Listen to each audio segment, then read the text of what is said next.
Hi friends, तो कैसे हैं आप सब। और आप देख रहे हैं 1000 थॉट्स। वीडियो शुरू करने से पहले हमारे चैनल को सब्सक्राइब करें और बेल आइकॉन दबाना ना भूलें ताकि आपको हमारी आने वाली हर वीडियो का नोटिफिकेशन सबसे पहले मिले। चलिए शुरू करते हैं। जोक्विन आर्किवाल्डो गुज़मैन लोएरा, जिन्हें दुनिया एल चापो के नाम से जानती है, एक बहुत ही खतरनाक और मशहूर मैक्सिकन ड्रग लॉर्ड थे। वह सिनालोआ कार्टेल के नेता थे, जो दुनिया का सबसे बड़ा और ताकतवर ड्रग ट्रैफिकिंग नेटवर्क है। एल चापो का नाम ड्रग्स की तस्करी, हिंसा और अपने कार्टेल को चलाने के लिए जाना जाता है। उन्होंने अपने अपराध साम्राज्य के जरिए दुनिया भर में नाम कमाया, लेकिन आखिरकार उन्हें अपने गुनाहों की सजा मिली। एल चापो का जन्म 4 अप्रैल 1957 को मैक्सिको के सिनालोआ राज्य के एक छोटे से गांव लाटुना में हुआ था। उनका परिवार बहुत गरीब था और वह बचपन से ही मुश्किलों भरी जिंदगी जीने के आदी हो गए थे। छोटी उम्र में ही उन्होंने ड्रग्स की दुनिया में कदम रखा।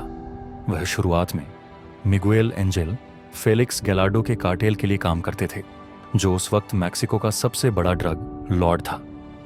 लेकिन जब गैलार्डो को 1989 में गिरफ्तार कर लिया गया तो एल चापो ने अपना खुद का कार्टेल बनाया, जिसे सिनालोआ कार्टेल के नाम से जाना जाता है। एल चापो ने सिनालोआ कार्टेल को दुनिया का सबसे बड़ा और सफल ड्रग ट्रैफिकिंग नेटवर्क बनाया। वह ड्रग्स को मैक्सिको से अमेरिका तक तस्करी करते थे और इस काम में वह बहुत ही चालाक और होशियार थे। उन्होंने सुरंगों, पनडुब्बियों और हवाई जहाज़ों का इस्तेमाल करके ड्रग्स को एक देश से दूसरे देश तक पहुंचाया। एल चापो का ड्रग साम्राज्य इतना बड़ा था कि उनकी वार्षिक आय अरबों डॉलर में थी। उन्होंने अपने कार्टेल के जरिए कोकीन, हेरोइन, मेथाम्फेटामाइन और मारिजुआना जैसे ड्रग्स की तस्करी की। एल चापो को पहली बार 1993 में ग्वाटेमाला में गिरफ्तार किया गया था और उन्हें मैक्सिको की जेल में डाल दिया गया, लेकिन 2001 में वह जेल से फरार हो गए। उन्होंने जेल के गार्ड्स को रिश्वत देकर अपने भागने का रास्ता बनाया। वह एक लॉन्ड्री कार्ट में छुपकर जेल से बाहर निकल गए। इस भागने ने उन्हें और भी ज्यादा मशहूर कर दिया। 2014 में एल चापो को दोबारा गिरफ्तार किया गया, लेकिन इस बार भी वह जेल से फरार हो गए। उन्होंने जेल के बाथरूम में एक सुरंग बनाई जो उन्हें सीधे जेल के बाहर तक ले गई। यह सुरंग इतनी गहरी और लंबी थी कि लोग इसे देखकर हैरान रह गए। 2016 में एल चापो को तीसरी बार गिरफ्तार किया गया और इस बार उन्हें अमेरिका भेज दिया गया। उन पर ड्रग्स की तस्करी, हिंसा और हत्या जैसे कई आरोप लगाए गए। एल चापो का ट्रायल अमेरिका में हुआ, जो एक बहुत ही हाई प्रोफाइल केस था। उन पर कई आरोप लगाए गए और आखिरकार 12 फरवरी 2019 को उन्हें उम्र कैद की सजा सुनाई गई। उन्हें कोलोराडो की एक अधिकतम सुरक्षा वाली जेल ADX फ्लोरेंस में रखा गया है। यह जेल दुनिया की सबसे सख्त जेलों में से एक है, जहां सबसे खतरनाक अपराधियों को रखा जाता है। कोलोराडो की जेल में एल चापो को पूरी तरह से नजरबंद रखा गया है। उनके सेल में कोई खिड़की नहीं है और उन्हें सिर्फ 1 घंटे रोजाना व्यायाम के लिए बाहर निकाला जाता है। उनके सेल में CVT कैमरे लगे होते हैं ताकि उनकी हर हरकत पर नजर रखी जा सके। उनकी जिंदगी अब एक काली कोठरी तक सीमित हो गई है। एल चापो की कहानी एक ऐसी दास्तान है जो दिखाती है कि अपराध की दुनिया में सफलता और शोहरत किसी का साथ नहीं देती। उन्होंने अपनी जिंदगी में बहुत कुछ हासिल किया, लेकिन आखिरकार उन्हें अपने गुनाहों की सजा मिली। एल चापो का नाम आज भी ड्रग ट्रैफिकिंग और संगठित अपराध की दुनिया में एक मिसाल के तौर पर लिया जाता है। उनके अपराध साम्राज्य ने मैक्सिको और अमेरिका दोनों देशों में ड्रग्स की समस्या को बढ़ाया और उनके कार्टेल ने हिंसा और भ्रष्टाचार को फैलाया। एल चापो की जिंदगी एक सबक देती है कि गुनाह का अंजाम हमेशा बुरा होता है।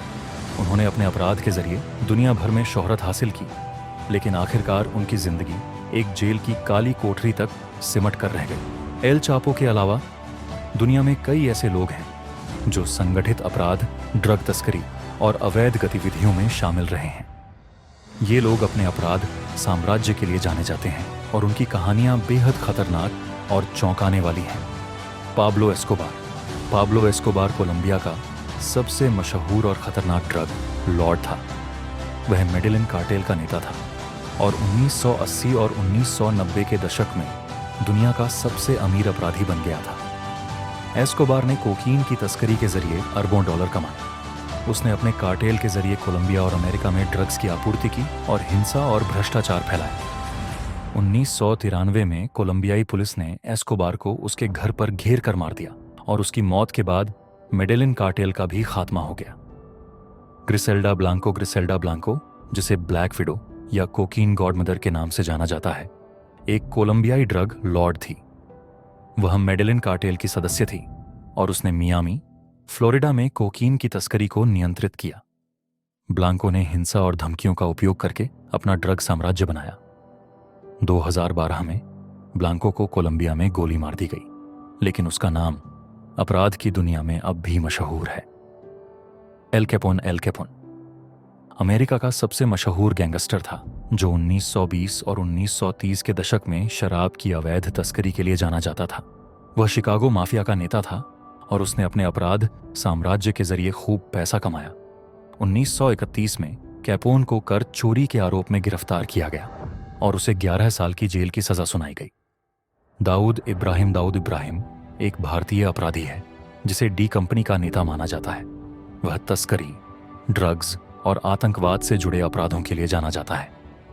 दाऊद ने अपने अपराध साम्राज्य की शुरुआत मुंबई से की और बाद में दुबई और पाकिस्तान तक अपना नेटवर्क फैलाया। दाऊद इब्राहिम अभी भी भगोड़ा है और इंटरपोल ने उसे मोस्ट वांटेड अपराधियों की सूची में शामिल किया है। अयमान अल जवाहिरी एक मिस्र का आतंकवादी था जिसे अल कायदा का नेता माना जाता था। जवाहिरी ने 9 नवंबर जैसे खतरनाक आतंकवादी हमलों की योजना बनाई। 2022 में अमेरिका ने जवाहिरी को मार डाला, को अफगानिस्तान में ड्रोन हमले के जरिए मार दिया। जोस गोंजालो रोड्रिग्स गाचा, जिसे एल मेक्सिकानो के नाम से जाना जाता है, एक कोलंबियाई ड्रग लॉर्ड था और मेडेलिन कार्टेल का हिस्सा था। 1989 में कोलंबियाई पुलिस ने गाचा को उसके बेटे के साथ मार दिया। सेमियन मोगिलेविच, जिसे ब्रैनी डॉन के नाम से जाना जाता है, एक रूसी इजरायली अपराधी है।